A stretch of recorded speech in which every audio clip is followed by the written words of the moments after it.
Hello everyone, welcome to Futura.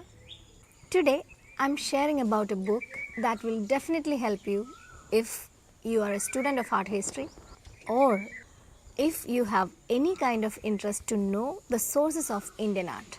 Art history is a field that is still in its infancy. While there have always been individuals who have appreciated and studied art throughout the history, it wasn't until the early 20th century that art history became recognized as a distinct and important field of study. One of the challenges in studying art of the earlier times is that there is often limited documentation or historical evidence available. Artifacts from ancient and medieval times can be scattered, incomplete, or fragmented. Despite these challenges, art historians since long have been working to reconstruct history of art from our past. However, gathering all the information about art from different time periods can be a difficult task. We all know that India has so many references and stories about art, but in fragments or in different sources. What if somebody collect all those fragments of writings and put together it into a volume? Our entire Indian culture is built upon art, and the history of India is living through its art. But how many of us know the treatise of art is preserved through fragmented writings in different sources? Here we have this volume called Oxford Readings in Indian Art. This is a collaborative effort by Dr. B.N. Goswami and Vrinda Agrawal. To make any statement about Indian art, they have assembled a remarkable collection of primary texts, which include sources from all time periods, ancient, medieval, and until 20th century. I think we can consider this as a little encyclopedia of Indian art. Let's look into the content of this volume. I think they have categorized this into 6 parts according to the nature of those readings. We can comprehend the types of the sources they have selected into primary, original, datable, securely dated, and approximately dated from all time period. So these sources include from ancient period, if we say Bharata's Natya Shastra, Shilpa Shastras like Chitra Sutra, Mayamata, Manasara, Puranas including Agni Puranam, Markandeya Puranam, Shiva Puranam. All these texts contains references to art which we can read from this volume.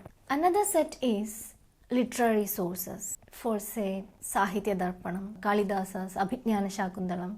These kind of texts also gives some kind of information regarding Indian art which we had in those times. References to art from early visitors from Islamic and Buddhist world. A set of European visitors, European travelers. Then accounts of Akbar's court and Jahangir's court. Then other miniature traditions like Kangra, which flourished in Himalayan regions. Apart from that, we have early writings on art from the colonial period and early art historical writings until independence time. Okay, let's have a look at the first section of this book. The first section, early textual references, contains 28 articles from different sources. This include hymns of creation, which is from Rigveda. Another article is on Bharata. Bharata is identifying a sculpture through its lakshanas and finding it is his father. And you might have heard of India's scheme of 64 arts. Here we have references of these 64 arts from 2 texts. One is Yashodhara's commentary on Vatsyayana's Kama Sutra and another is Shaiva Tantra. All these citations are revealing the conceptual and technical advancements of ancient society. The second part of this volume focuses on icons and their measurements. These references are drawn from various sources such as Shivarahasya, Chitrasutra, Manasara, and some other texts as well. There are a total number of 16 references in this part which talks about iconography and measurements. The third section deals with aesthetic theory, is the shortest, or I would say underdeveloped, of the 6 parts. It only talks about the concepts of rasa, fundamental rules of paintings, and aesthetic experience. I think there are much more to explore in this area, such as, Dhwani, Chitrakavya. Unfortunately, only 5 articles are included in this portion. The fourth section is dealing with art in practice and as observed. It explores references to method and material, technical part, and viewership in Indian art. A total of 43 reference articles are included in this portion. The fifth portion explores artists and patrons, a topic that is undervalued in Indian context.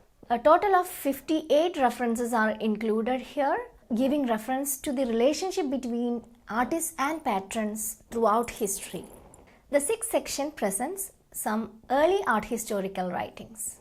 This section is featuring art writers from colonial era up until the times of independence. And this section includes contributions from 43 writers. I hope you all got an idea and inspiration to buy this book, Oxford Readings in Indian Art. This is published by Oxford University Press and priced 1,995 rupees. This book is published in the year 2018, and the same year I got this book, I was fortunate enough to get this book as a gift from Rasa Foundation, because that time I got selected as a participant in the Young Art Writers workshop. If you have read this book or any other recommendations for readings in Indian art, please let me know in the comments below. Don't forget to like and subscribe for more such book reviews and cultural content. Happy reading and thanks for watching.